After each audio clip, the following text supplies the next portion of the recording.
लोकसभा में भाजपा के नेतृत्व वाली एनडीए सरकार के विपक्षी दलों ने INDIA नामक गठबंधन बनाया है।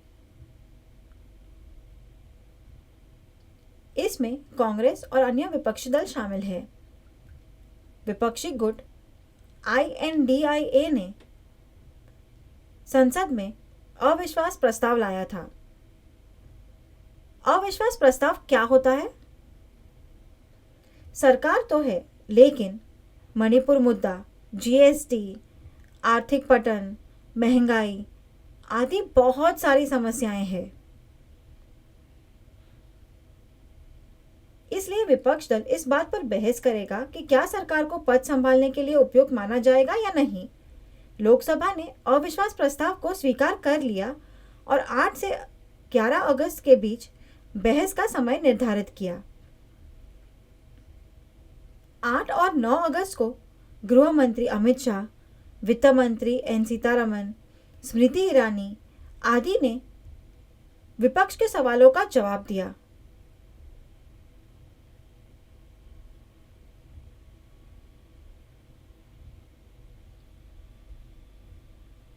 अमित शाह ने मणिपुर के बारे में विस्तृत रिपोर्ट दी। हालांकि विपक्ष की मांग थी कि वे किसी अन्य मंत्री को नहीं बल्कि केवल प्रधानमंत्री मोदी को बुलवाना चाहते हैं। उन्होंने कहा कि प्रधानमंत्री मोदी को आकर जवाब देना चाहिए। प्रधानमंत्री मोदी 8 और 9 अगस्त को संसद में मौजूद नहीं थे। हालांकि विपक्ष ने केवल मोदी की मांग की। जब प्रधानमंत्री मोदी संसद में आए तो उन्होंने विपक्ष को चुप करवा दिया, जिससे उन्हें शर्मिंदा होना पड़ा और उन्हें वॉकआउट करने के लिए मजबूर होना पड़ा। उन्होंने अपने जवाबों से विपक्ष के दावों को पूरी तरह से कुचल दिया। 2 दिन चली बहस प्रधानमंत्री मोदी के 2.5 घंटे के जोशीले भाषण के तुरंत बाद खत्म हो गई। विपक्ष चुप हो गया। आश्चर्यजनक। संसद में पीएम मोदी के 2 घंटे से अधिक के भाषण की मुख्य बातें यहां दी गई है। 1951 में भारतीय अर्थव्यवस्था पतन के कगार पर थी। आर्थिक पतन ने भारत को खत्म कर दिया होता और दिवालिया बना दिया होता। हालांकि किसी तरह अर्थव्यवस्था में जान आई और अब इसने शीर्ष 5 अर्थव्यवस्थाओं में अपनी जगह बना ली है।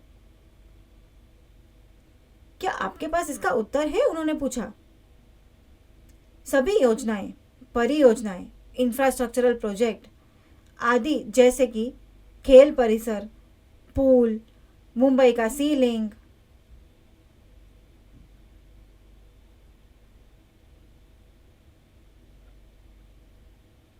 राजीव गांधी, नेहरू, इंदिरा गांधी, संजय गांधी आदि जैसे कांग्रेस नेताओं के नाम पर रखे गए हैं।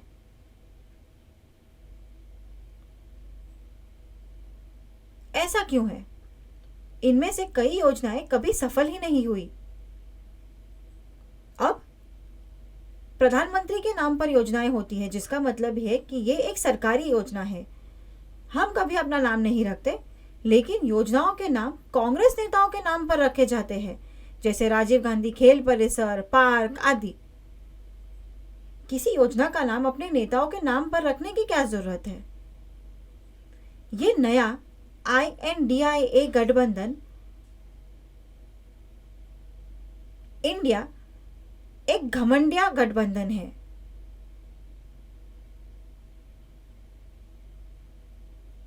विपक्ष को सिर्फ पदों में रुचि है, देश के विकास में नहीं। गठबंधन भ्रष्टाचार की गारंटी देता है और केवल यही चाहता है कि उनका परिवार सुरक्षित रहे। उन्हें बाकी भारतीयों की कोई चिंता नहीं है। गठबंधन में हर कोई प्रधानमंत्री बनना चाहता है।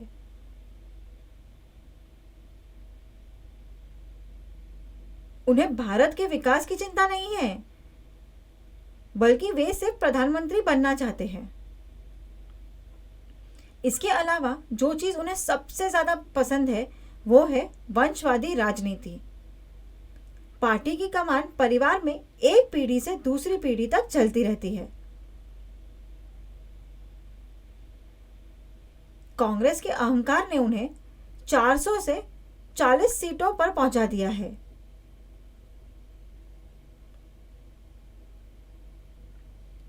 चार सौ से 40।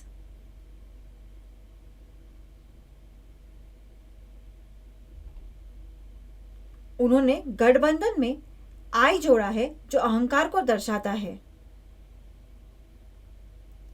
ये भाजपा नहीं है जो देश को बांट रही है।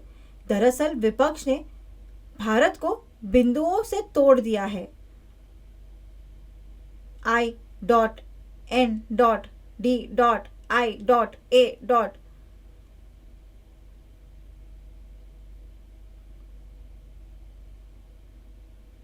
ये बिल्कुल साफ है कि वे देश को बांट रहे हैं।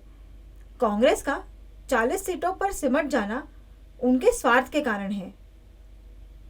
प्रधानमंत्री मोदी ने उन राज्यों के नाम गिनवाए जहां लोग कांग्रेस का समर्थन नहीं करते हैं और वे दशकों से वहां जीत नहीं सके हैं।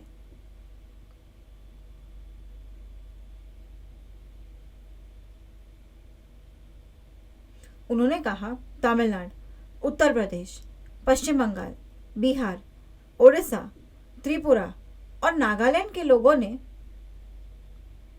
नो कॉन्फिडेंस इन कांग्रेस दिखाया है। जब भी कांग्रेस इन राज्यों में प्रचार करती है तो लोग उन्हें चुनने को लेकर संशय में रहते हैं। दशकों से यही स्थिति है। कांग्रेस केवल शिकायत और आलोचना करना जानती है। ये बात बहुत चौंकाने वाली है। जब भारत ने कोरोना के टीके बनाए और उन्हें दूसरे देशों में निर्यात भी किया तो सभी को बहुत गर्व हुआ। कांग्रेस विदेशी टीकों पर विश्वास करती थी और आत्मनिर्भर भारत के पक्ष में नहीं बोलती थी। कांग्रेस अजीब संस्थानों में विश्वास करती है। कांग्रेस हुर्रियत पर विश्वास करती है, जो कश्मीर का एक संगठन है और जो भारत से अलग होना चाहता है। कांग्रेस उनका समर्थन कैसे कर सकती है? जब पाकिस्तान ने कश्मीर क्षेत्र पर दावा किया तो कांग्रेस ने भी उनका समर्थन किया। जब भी कश्मीरियों ने घाटी में आतंकवादियों के विद्रोह के बारे में शिकायतें की, कांग्रेस ने कभी उन पर विश्वास नहीं किया। आश्चर्यजनक, कश्मीर आतंकवाद की आग में जल रहा था। कश्मीर के भारत का हिस्सा होने के बावजूद लोग पाकिस्तानी झंडा लहराकर घूमते रहते थे। कांग्रेस ने इस सब पर आंखें मूंद ली थी।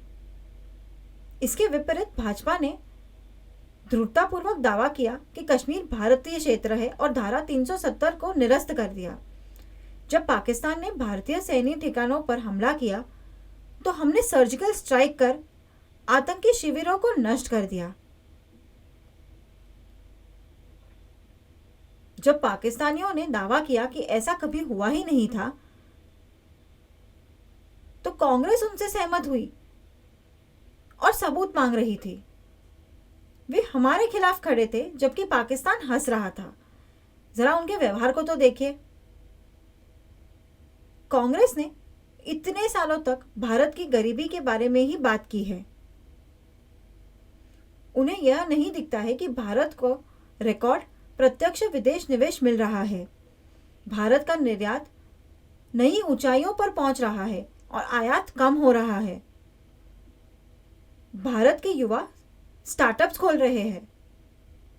गरीबी कम हो रही है। 13 करोड़ 50 लाख लोग गरीबी से बाहर आ चुके हैं और उनके जीवन स्तर में सुधार हुआ है।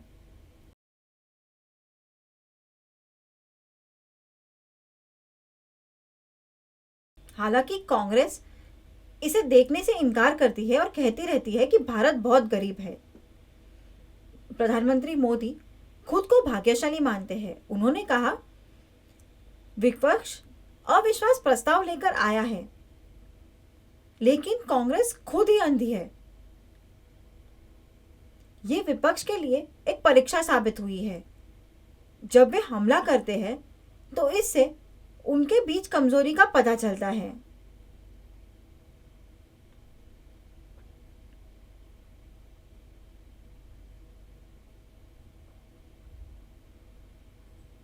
अब जब भाजपा ने उन्हें करारा जवाब दे रही है तो लोग उनका आकलन करते हैं और भाजपा को बड़े जनादेश के साथ सत्ता में लौटाते हैं।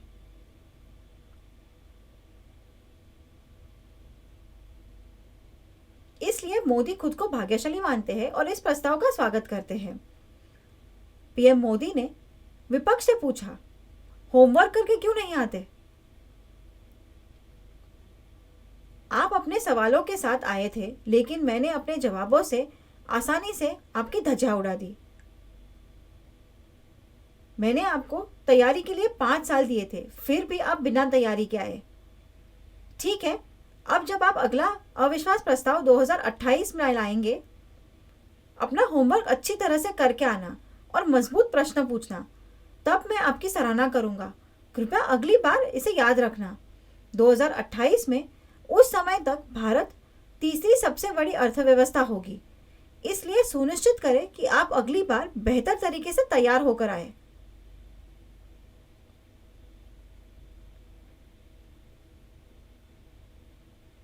ये थे पीएम मोदी का तीखा जवाब। विपक्ष यहां केवल गंदी राजनीति करने और इन बचकाने हमलों के साथ खेल खेलने के लिए आया है। ये बेहद घटिया व्यवहार है। इनका पसंदीदा नारा है, मोदी तेरी कब्र खुदेगी।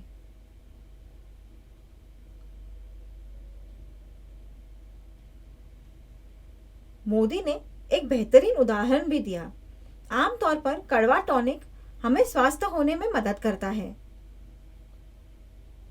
लेकिन मोदी के लिए उनकी गालियां और असंसदीय शब्द टॉनिक की तरह है। उन्होंने कहा, जितना वे मेरे खिलाफ बोलते हैं, मैं उतना ही फलता फूलता दिख रहा हूं।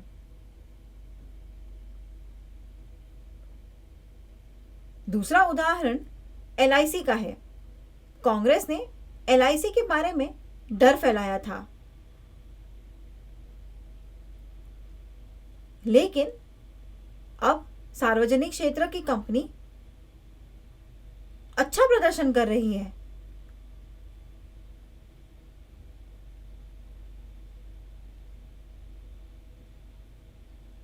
राहुल गांधी ने डर फैलाया कि एचएएल को नष्ट किया जा रहा है और देश का रक्षा उद्योग खत्म हो रहा है।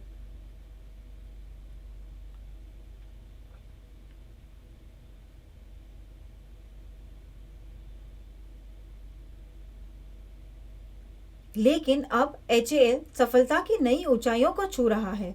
उन्होंने इसके अब तक के सबसे अधिक राजस्व की सूचना दी है। विपक्ष के आशीर्वाद के लिए धन्यवाद। मोदी ने उनसे अनुरोध किया कि वे अपने व्यंग जारी रखें, क्योंकि इससे उन्हें फलने फूलने में मदद मिलती है। मोदी के भाषण के आधे समय में ही विपक्ष ने मणिपुर मणिपुर का नारा लगाना शुरू कर दिया, लेकिन प्रधानमंत्री आगे बढ़ते रहे। भाषण के 1 घंटे बाद मोदी ने जवाब दिया। इसके बाद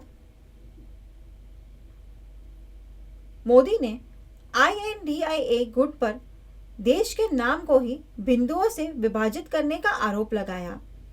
मोदी ने कहा कि अमित शाह ने पहले ही मणिपुर पर प्रतिक्रिया देते हुए कहा था, मैं मणिपुर की माताओं और बहनों से कहना चाहता हूं कि देश और संसद आपके साथ है।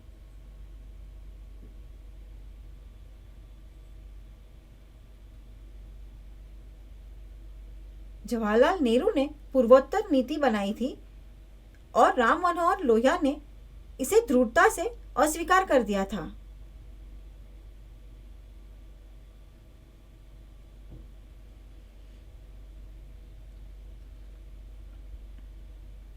आपत्तियों के बावजूद नीति लागू की गई, जिससे दिक्कतें आ रही है और इसकी वजह कांग्रेस है।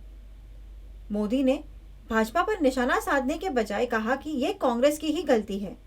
मोदी ने मणिपुर को पूर्ण समर्थन का आश्वासन दिया और कहा कि चिंता करने की जरूरत नहीं। अब ये आखिरी बात है। अविश्वास प्रस्ताव पर बहस के बाद सांसद प्रस्ताव को जीतने या हारने के लिए वोट करते हैं। प्रस्ताव को जीतने या हारने के लिए बहुमत का आंकड़ा 272 है। विपक्ष वास्तव में समझ नहीं पा रहा है क्योंकि भाजपा के पास अपने खुद के 303 सांसद हैं और सहयोगी दलों को मिलाकर उनके पास 331 सांसद हैं।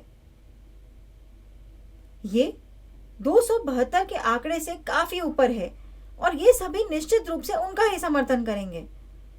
इसके अलावा तटस्थ पार्टी YSRCP के 22 और बीजेडी के 12 सांसद थे।